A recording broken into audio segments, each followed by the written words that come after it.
So far, we only talked about how to edit one camera and its movement. At this point though, we need to learn how to be able to start creating our sequences in Blender.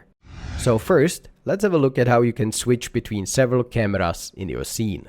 In fact, it is quite easy. You just create a few cameras, and as you probably already know, any one of that has this little green icon active will be the active camera that will get rendered. Now, how to switch between the cameras at a given time on the timeline? First off, let's have a look at it here and talk a bit about something we haven't mentioned too much, the markers. Down here there is this marker menu, and through it you can add a marker at any time. Or you can use the letter M. Well, these markers are a very handy tool.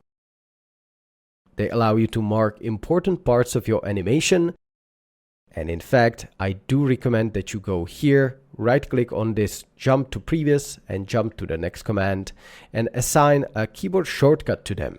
Let's say Alt and left arrow and Alt with right arrow. Those tend to be unassigned in Blender, and it's very convenient this way to jump between important points on the timeline. And what you can also do is to change their name. Now, one more thing that you may notice in this menu, you can bind a camera to this marker with Ctrl B. And that's exactly what we're after, because if you bind our 3 cameras to these 3 points we've created, once you're in the active camera view, see, there are now cuts happening.